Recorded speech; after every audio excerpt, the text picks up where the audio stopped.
Do you ever wonder why you're doing what you do in life? Do you wish that you could be really happy and passionate about what you do? Or maybe you already are and you want to expand in a different direction. Hi, I'm Barbara Ann, host of What the Why? I love what I do. A lot of that has to do with my story, my journey to this point in life. And guess what? Everybody has a story. So please join me for conversations with leaders from all walks of life about what they do, and more importantly, why they do it, how they found their core purpose, their passion, their mission in life. And if you're looking for your own, maybe you'll get some great suggestions on how you too can find your why. Welcome back, everyone, to another episode of What the Why. If you haven't seen us before, our show features conversations with diverse leaders from all walks of life about why they do what they do and how they figured out that this is what they're meant to do. Whether you're sick and tired of feeling sick and tired, or you feel stuck and you want to get unstuck, whether that is in your job, your career, or even in an aspect of your life, all of our guests have something in common with you. At some point, pretty much every one of the ones that we've spoken to over the past 5 years has decided that they wanted to make some kind of change and pivoted to do so, despite the fear of doing so. Today's guest is no exception. I'd like to introduce you to Daman Grewal, who is a Canadian transplant and logistics entrepreneur. He's the co-founder of logisticsales.com, a free global education platform. Again, let me emphasize that, a free global education platform dedicated to teaching practical sales, entrepreneurship, and real-world business skills. And so many people out there want to start a business, and so many businesses failed. So I cannot emphasize how important this is. Through his work, he advocates for expanding access to opportunity by helping students and aspiring entrepreneurs develop the skills needed to support small and medium-sized businesses. His mission is to bridge the gap between education, which many of us were never taught regarding business or entrepreneurship in school, and real-world economic opportunity, because there is so much to be had. So, without further ado, I've been really looking forward to this interview because for those of us who've been with us all along, you know that entrepreneurship and small businesses are really strong passions of mine and very much my purpose. So without further ado, join me in a round of applause in welcoming Daman Grewal to our show. So yay, welcome, welcome, welcome. Thank you so much, Barbara. Appreciate you having me on the show today. And I'm looking forward to helping people get unstuck and helping people build that foundation so that they can pivot into what they want to do for financial freedom or to just achieve their dreams and goals. And hopefully we could be a part of that process together. Awesome. And absolutely hopeful too. Before we get that, for those of us who are new, everybody else, you already know the drill.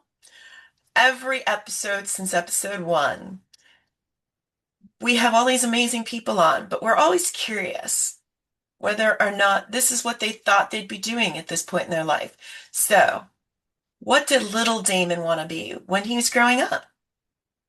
I just knew I wanted to work hard. I couldn't really think about what this career path in my life was going to be. Like I grew up with a single parent, and so I grew up financially extremely poor, and it was all more about survival versus trying to figure out what am I going to do. I just knew if somebody gave me the opportunity, I was going to work hard, and that's the one thing that really stuck with me throughout my life, throughout my journey, throughout those younger years was all about, hey, I just need that opportunity and I'm willing to work hard for it. And that was the only thing in my mind. And everything else in life has just been a bonus from that point on. And you kind of alluded to this earlier, like, a lot of times it's facing our fears, facing the things that we maybe don't want to go towards that I found myself doing over and over again to end up where I am. And maybe we'll dig a little bit deeper into that. But I think those that's such a key lesson for so many people is just getting past this fear point of, how, things that we may not even realize that we have fears about, but things that are actually holding us back from achieving the goals that we want to achieve. And I think it just starts with like this little inner irritation that comes inside of us that says, I think I should have more in life. I think I should be possibly, a little bit further ahead in life by this point. I think there's still more in me to give. And that's where it kind of starts with, is this something that's talking to you from inside of here? And that's what I think starts, that transition or pivot point into us saying, okay, let's go explore what this voice is really telling me. Why am I not feeling good right now? Right. And that's typically the thing that I think becomes that starting point. And yeah, for us, it's just providing a foundation and saying, okay, hey, let's listen to that voice. And hopefully if our platform can help you figure out what it is that it's trying to say to you, maybe we could carry you along that path and show you what's really inside of you. So let's talk about the path because Yeah. you just knew that you wanted something very different.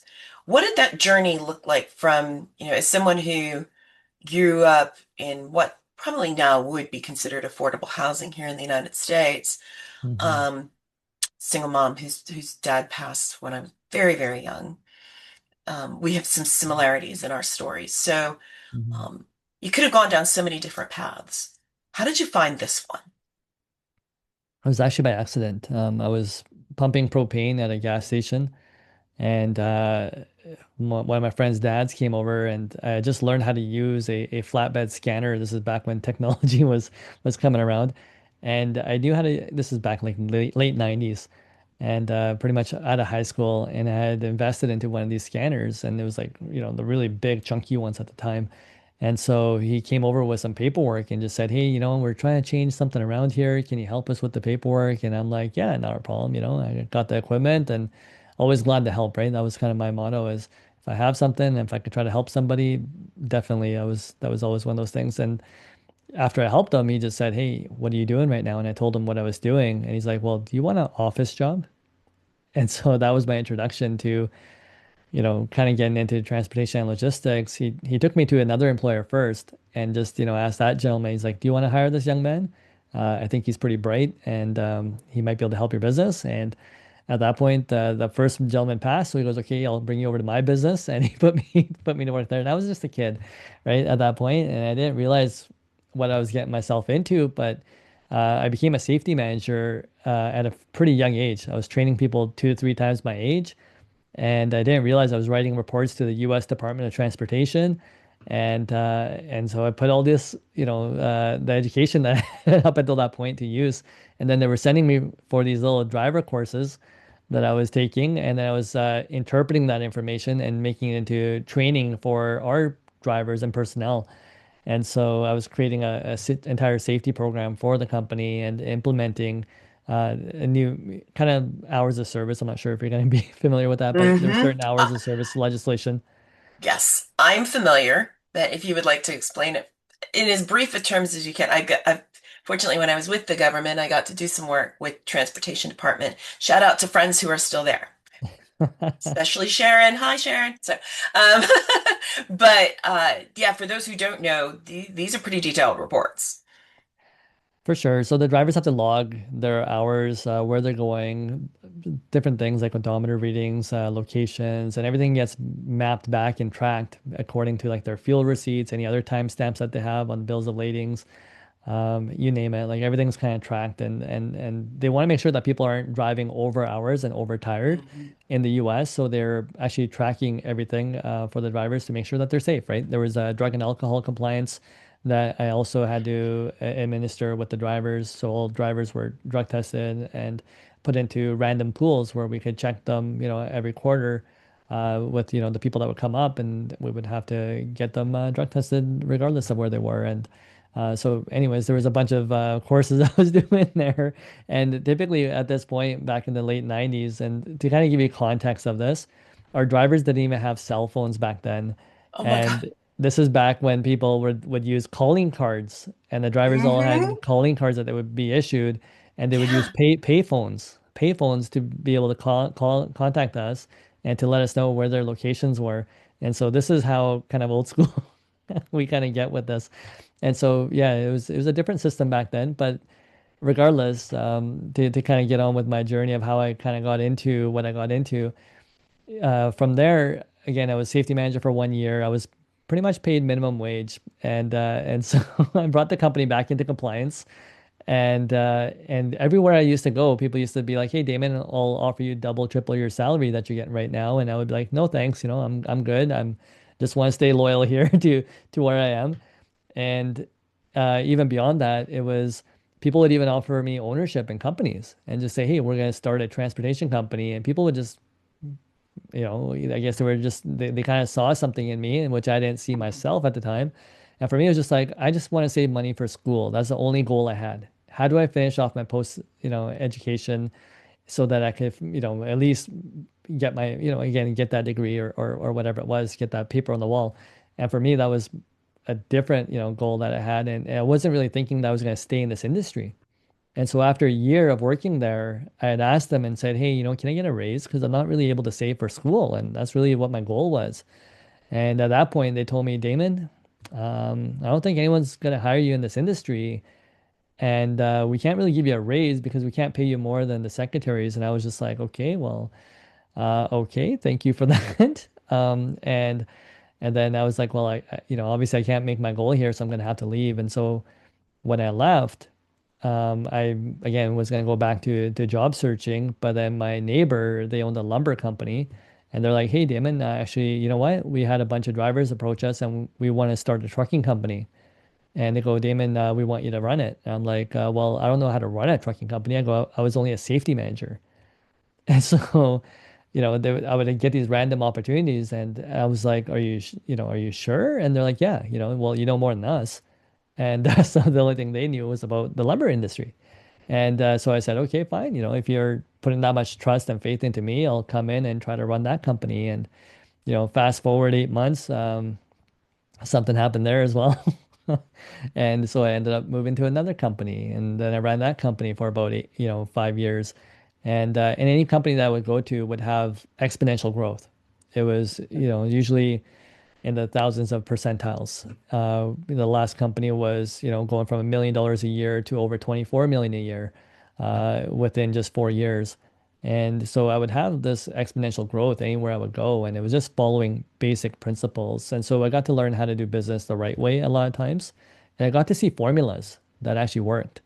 And so I got to see, again, the other part of the business, which is, things that didn't work and why people would fail and what people, what feedback I would get. So you're going through all these experiences. And for me, having all these negative experiences, I didn't really know what to do. And what that led to was not being able to work for anybody anymore because I had just been lied to too many times. Sometimes it was just the integrity of the employer. Sometimes, maybe false promises. And so there's various things that would come up, and I was just like, okay, I just need to work honestly. I need to work ethically, and that's just how I want to roll in life. Like I just want to, not have this something, burning me or weighing me down. And so that kind of led me into entrepreneurship. And so from entrepreneurship, I started a transportation company, and then or started a logistics company. And then from there in that was 2006, 2012, I opened up a trucking company, and we reached the growth 500, profit 500. We were the fastest growing company across Canada in our industry. And so yeah, was able to achieve a lot of success through that as well. And lo and behold, we kind of learned, or we were teaching sales at that point as well. And we kind of opened it up to a lot more people than previous. Before, it was a lot of it was just done in house. And something that kind of came up was me going through a bunch of LinkedIn ads that we had put out. And then I didn't realize that there was actually a filter that was catching a lot of the international people. And when I saw a lot of the international people had a lot of skill sets and were actually overqualified than a lot of the people that were here in North America, I kind of opened it up and said, okay, well, you know what? Let's just give these guys an opportunity. And so we made them send us videos and do their own sales pitch to us. And then the people that did, I just said, okay, if they're willing to put themselves out there and put themselves online, we'll teach them and we'll allow them to access our North American markets. to be able to work and earn incomes. And a lot of people were able to do that. They were able to access North American markets. They were able to set up meetings with very low levels of English with billion-dollar corporations, some of the biggest retailers, wholesalers in the U.S. They were able to access those meetings. I sat in on those meetings with our sales reps, and then we also, um, yeah, it was kind of an interesting journey. But I realized one thing is that the demand was a little bit too high for the amount of people that wanted to learn, and I figured, okay, we can't really bring them all in. It's a little bit overwhelming at that point. And so something that we switched over to was just creating this platform, logisticsales.com, and to teach people just general skill sets that they could use to build a foundation and to help them in business. Because that's something else that we were doing as well. And in transportation and logistics, we have this one saying, which is if you bought it, a truck brought it. And so we were Mm. literally touching so many different industries and what we were doing. And so we were actually helping people with whether it's importing something from overseas or selling a commodity that they were used to seeing, and then so helping them with different business opportunities. So people just realize that, okay, Damon seems to have a lot of knowledge in a lot of different areas. And so we would teach people, okay, here's vendors that you can go to. This is how you would do your sales process. This is how you would pitch them. And so we realized that a lot of these skills were interchangeable.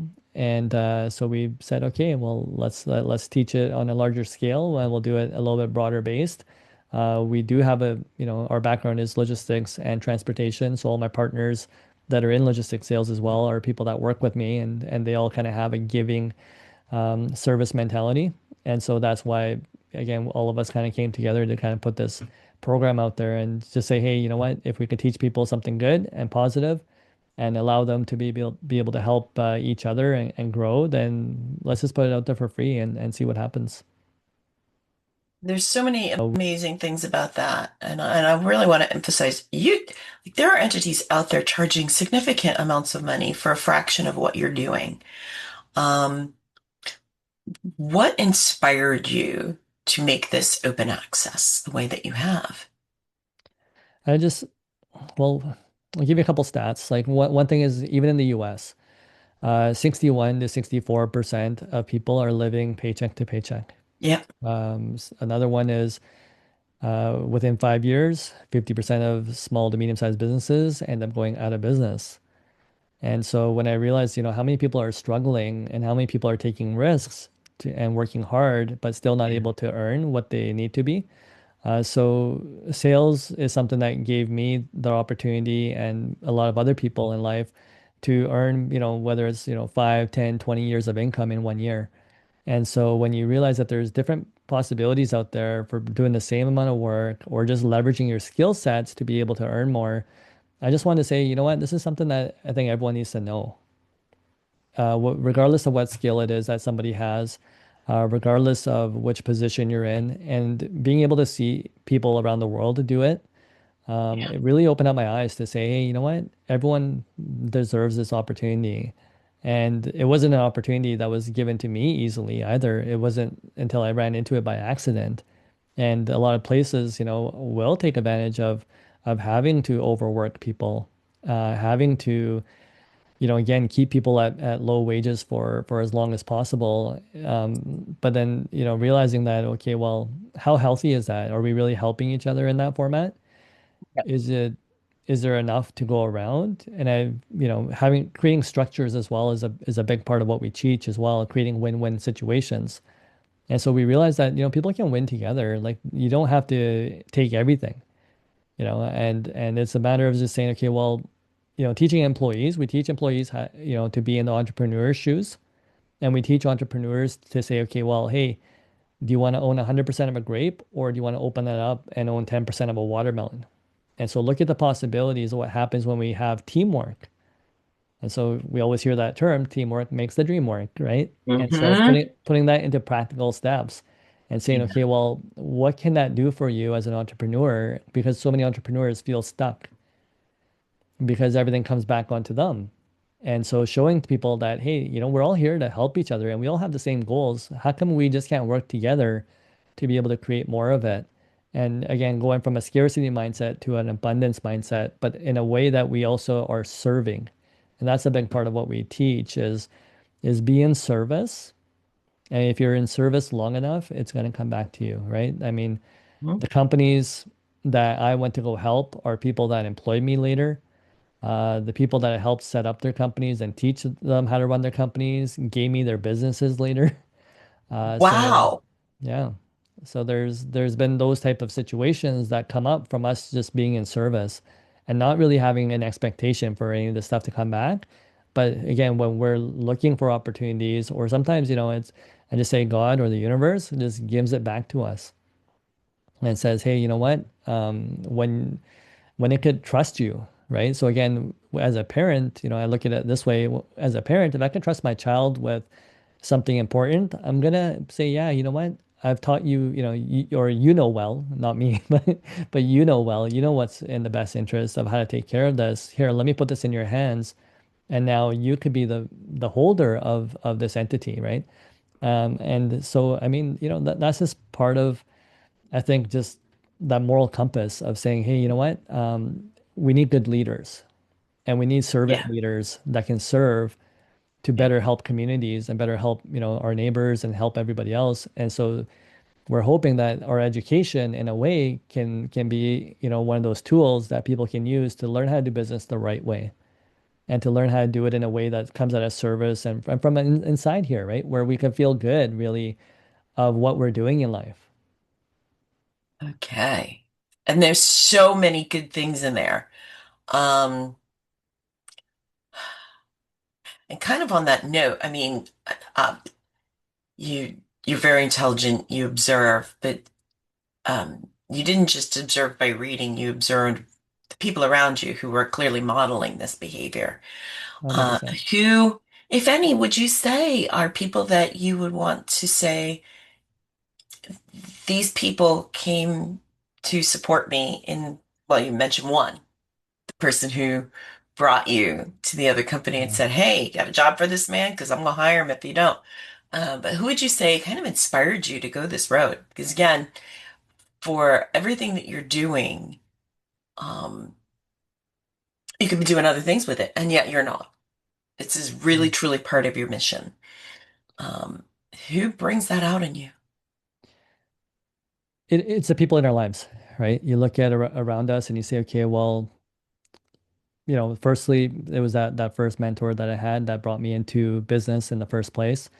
And just Oh, seeing like that generosity of, that aspect of someone trusting me and believing in me. And I said, okay, those are good qualities to have, right? And I saw what it did to me. mm-hmm. Again, what 18, 19-year-old kid gets to come into a company Yeah. to become a safety manager and at the verge of like the company was about to go under, at that point. And then to turn it all around, they had an unsatisfactory rating with the U.S. Department of Transportation and were ideally going to be closed down unless we fixed it. And so we had to fix the entire safety ratings and then get it into compliance and get it into a satisfactory rating through compliance and through, all Mhm. these audits and reports. But again, for someone to trust someone so young in that situation, I just said, wow, that really helped me grow as an individual. And you feel really good about being put in a situation where someone does trust you. And so I looked at that and said, okay, wow, there's good people out there that see the good in me. And so Yes. how can I see the good in other people as well? Because that's just such a beautiful trait to have. And I used to notice this with all his employees. I saw this even later, after I left the business as well. After I left the business struggled again and it went through, some downturn cycles. And talking to my friend as well, just asking him about hey, what happened? I heard these stories and the dad he wasn't active in the business. He had people in the business who maybe Mhm. weren't maybe always acting the most ethical in the Ah, business. And so okay. I used to see a little bit of that in the business and like, that's not really great, right? Like some of these habits or even the customer service, right? It was just simple things, right? Like the Yeah. phone would be ringing, but then everyone would have left. And I'm like, hold on, like who's answering that phone? Like, shouldn't that be forwarded? Shouldn't someone be taking care of that customer? I would listen to a customer, being mad on the phone and everything else. I'm like, hold on, I'm gonna try to help you out here. And so I would just try to find out, who's in charge of handling the situation. Definitely Okay. wasn't supposed to be me. But then Yeah. you really get to see like the not so great traits in business too. And you're like, Yes. are these guys only here for a paycheck? Like they don't care Yep. about the longevity? Like does everyone have a chip on their shoulder? So Yeah. you get to see all these different aspects. So I would always pick out the good qualities in everyone I met. And it was even like employers, and some employers, I would still see the good in them. And when I went to, another transportation company, I saw the good there too. And I would see the owner and, the type of way where, the company was growing so quickly. It's because, again, I would have my arguments with them as well. And I would make sure we were doing things ethical and honestly. And so when I saw that these were formulas that were, equating to everyone being successful, and there was young drivers that we had, 21 years old, and they were building their own homes. And I'm like, this is amazing. This is what I want to be a part of. And as you know, it was the first time I saw like immigrant drivers that were driving luxury vehicles, and I'm like, well, this is amazing, and this is an equal opportunity employer. So this is what I want to be a part of. And as an employee, I wasn't always making that much myself, but uh, but watching No. other people do well, and just seeing like what qualities did those people have. So again, whether it was every single employee that was working in that business, I would always look at the good qualities people would have. And just going back to, sorry, that first employer, even when they went to that second downturn, a lot of their employees that had previously worked with them came back because the dad spoke to them, and because he always had this nurturing nature about him, where he would just really respect people.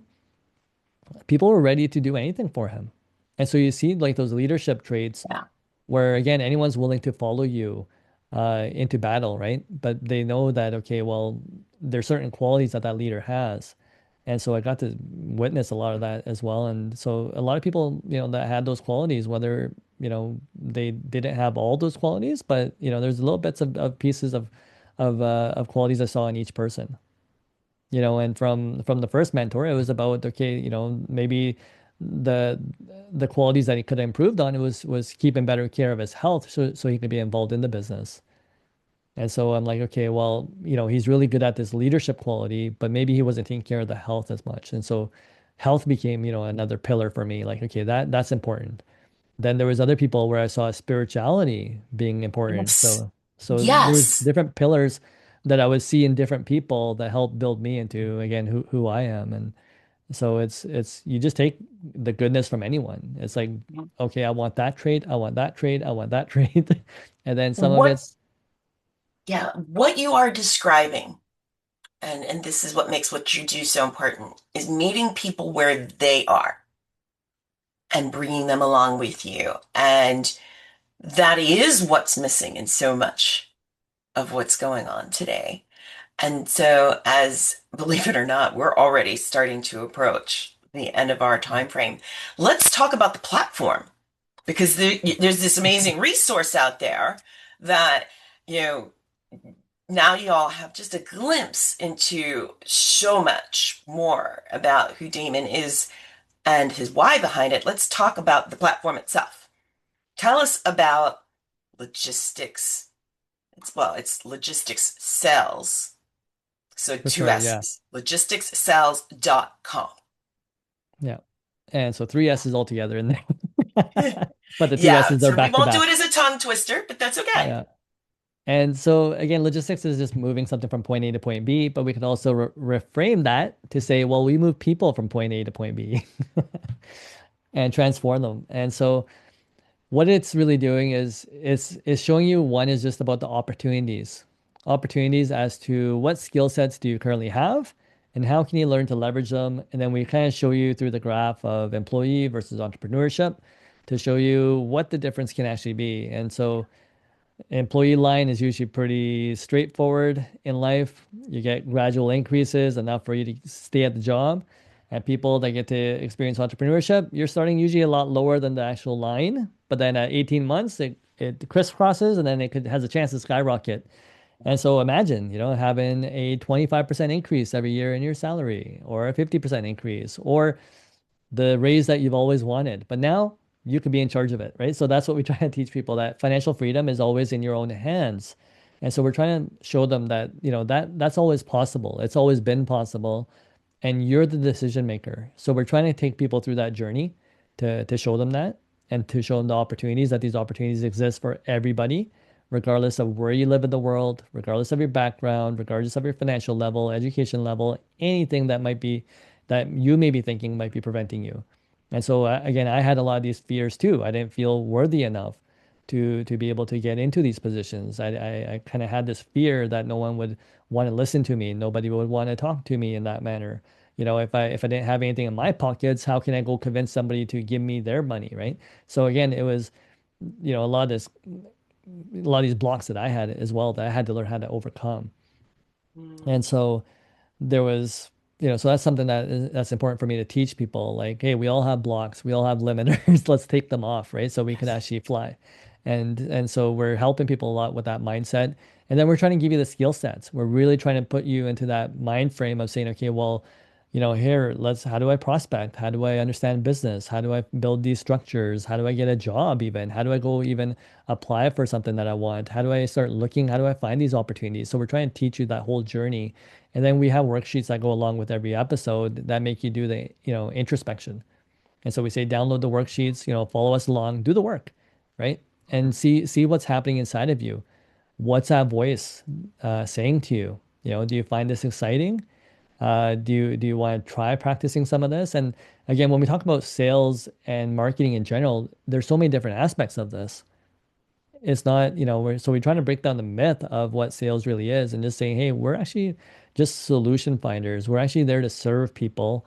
And that's truly what, this type of sales is. It's not the Wolf of Wall Street where I'm going to sell you a pen that you don't want, right? Hmm. It's about saying, well, hey, let's take a look and say, how can we match, win-win situations up where we can start helping people?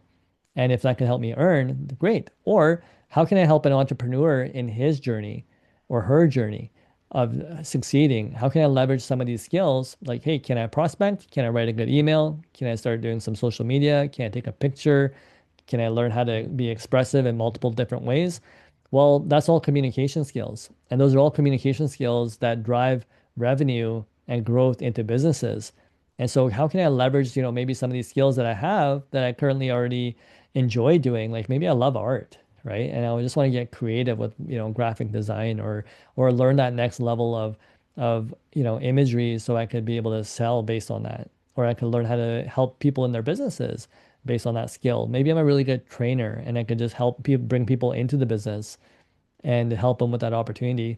What is it, that I have to offer? Maybe I'm really good at accounting, right? So maybe I like numbers and I could really help somebody with their business on the back end, like even a podcast. I mean, how many different positions are there in a podcast? Maybe I like videography Yep. and I could, I can make really great videos and I could put different angles into perspective, right? Make something look cooler than it is, right? So sometimes, having a drone versus watching something, flat all the time gives you a whole different perspective as to what you're looking at, and a different vision for the person that's viewing it. So if you just understand, some of these components and just saying, okay, what can I interpret into a business?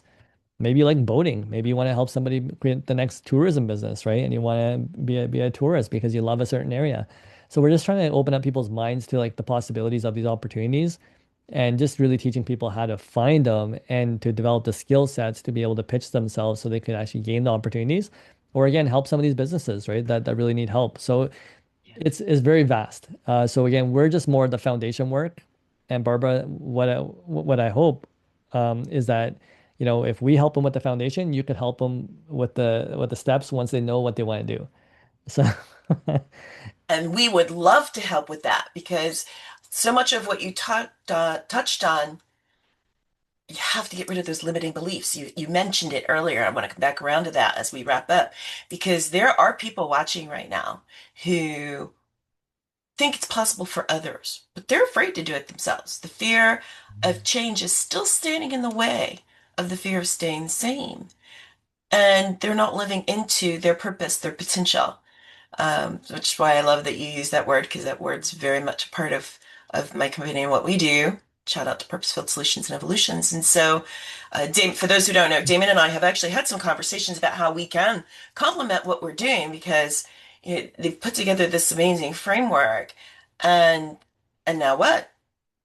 And so it starts, however, with the framework. We'll worry about the what up, the now what later when we have Damon back on as a follow-up guest. So for those who want to access, we've kind of told them the name, logisticcells.com. But you're on LinkedIn, you're on TikTok, you are on other platforms. And so for those who might be listening and cannot look at the comments section to see the breakdown of all your socials, what is one of the best ways for people to connect with you? I think the best way is just go to the main website, logisticssales.com. That is plural, logistics, sales. So three S's in there altogether. And if you follow it all the way to the bottom, you're going to see all our social media handles. So very easy to just click on, your favorite one for more information. And yeah, just get started, view a couple of the episodes. I just say, follow it along that journey or subscribe and get those weekly episodes, see what resonates with you and see how, what it's saying to you. And for people that are entrepreneurs, definitely watch it because sometimes we forget the fundamentals of what we should be doing. And just having those reminders are great to be like, oh yeah, I knew that and I just stopped doing it. And so sometimes the basic fundamental steps are enough to get you into, easily six-figure range when it comes to salary yourself, but most likely seven-figure ranges if you're doing it as a business. So we hope that, you kind of take those fundamentals and again, reach out to Barbara to help you execute on those a little bit further as well. Yeah. And as we wrap up, what additional parting advice? Because you kind of wrapped into some really Mm. great advice there. But what parting advice would you give to somebody who really is afraid to move forward?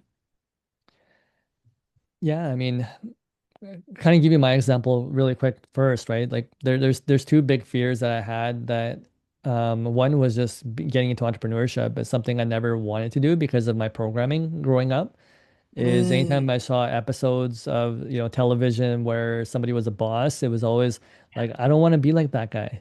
It was always, and then just going through bad situations myself, I was like, I don't want to be like that. And so the thing that I didn't want to be or didn't want to go towards was one of the things I had to step into to really, move forward in life. And then the second one is public speaking. So anytime I would even start a business, I was always trying to hide behind somebody. I always had business partners and so I would be like, you're the CEO, you're the president, and I just like to stay in the background. And so something I realized is that, if the CEO or the president isn't speaking up or isn't being audible, that every business needs that leadership component to move the entire force forward. And so again, I found myself a lot of times, as much as I wanted to hide, I had to go in the opposite direction. So I don't know what this is, sometimes like it's something I keep seeing as a pattern in life is that the thing that we're most afraid of is the thing that we usually have to face. And then they say the thing that we face is usually, the best outcome for us in life. And again, that's what I want everyone to experience is just to say, what are we afraid of? Right. And what excuses is our mind telling us? And are they really true?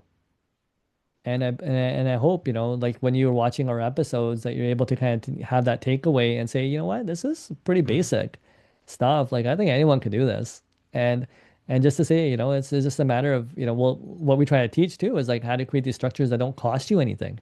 besides time, right? Take the time just to do the work and watch what happens in your life. And whatever skills you're going to gain are going to compound in life and it's just going to make you more valuable as an individual. And so again, what do you have inside of you? That's the main question is we only have one life to live and you want to see like you may have a V12 engine inside of you, but you're only operating at a four cylinder. And so just knowing that you have exponential growth inside of you and something that again for myself could never have fathomed. And I told you that experience about that first job. They said, Damon, no one's going to hire you in this industry. And long and behold, I was at a bunch of different companies, had massive success at each of them, got to open up my own, got to be the fastest growing company or that company in our industry across our country, and been able to again have all these full circle moments in life. None of it would have happened if I would have held myself back, but it was really getting over these fears, fear of judgment, fear of what are people going to think about me, when it comes to me putting myself out there.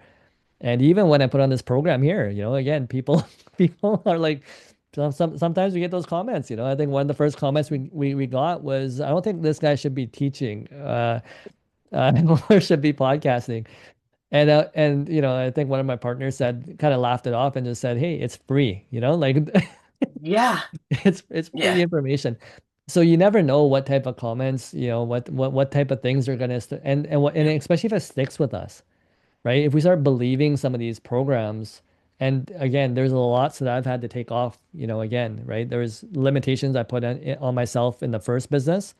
And then I said, okay, luckily when I got the second business, I was like, okay, all the things I didn't do in this one that I had fears about, that held me back, I'm going to do in this one.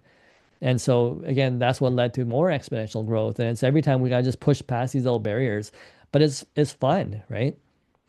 Yeah. If we put it in the context of working out, in working Yeah. out, if we pick up that extra 5 pounds, there's a chance we're probably gonna have bigger muscles, right? Or Mhm. we're gonna look a little bit leaner, right? For the ladies, right? We're gonna look a little bit leaner. And so every time you realize that, anytime you go through a pain point, the outcome is actually going to be pretty good because you've now learned something and you're developing into somebody. And so again, take those chances. Like, we just don't know. And I've had a lot of businesses that failed at as well. But each of those failures, yeah, each of those failures, Same. yeah. And again, going back to like people that we see in life, I saw people that failed in business and never tried again. And you're like, but they're the most talented people. And you're like, well, again, this is how I would learn. I'm like, I don't want to be like that. So let me just pick myself up and start moving forward again. And I realized, learning from any mistakes and doing the next thing and doing it better was just a process. And so every time I realized that, anytime I learned how to let go and move forward, that the results would even be exponential. And so that's just again, another formula that we can put in life and say, hey, if we're willing to move forward in life always and forget what happened behind us, there's better things coming in our future. But, it's, Yeah. Thank yeah. you so much. Thank you so much. And for all of you listening, so many really great things in there, including some things that Damon said regarding like some of my favorite phrases, like, yeah, fear can be false evidence appearing real. It can also be Mhm. face everything and rise. And there is no such, actually. My favorite humans to ever have lived, former president, actually, I think it was I always get it wrong. It's either 13th or 15th. President of India, Dr. ABJ Abdul Kalam, who said, there's no fail. Fail's first attempt in learning. So thank you so Yeah. much, Damon, for joining us. You all heard it. You know how to reach him. You know how to find the information in the comments below wherever you're listening or viewing this podcast. And thank you so much for choosing us. You have so many listening and viewing options out there. And we really appreciate that you took the time and energy to invest in ours. And if this information is helpful for you, if you know someone else who's struggling with the different things that we're covering, especially for those of you who are running your own businesses, and I know that you're out there because you've let me know, please watch, share with somebody else who can benefit from this information. And as we say at the end of every episode, always remember whether you're looking to make changes in your life, no matter how big or small, you can tune in again for more inspirational, illuminating, and fascinating conversations with guests such as Damon, who faced everything and rose to find his purpose and to live it.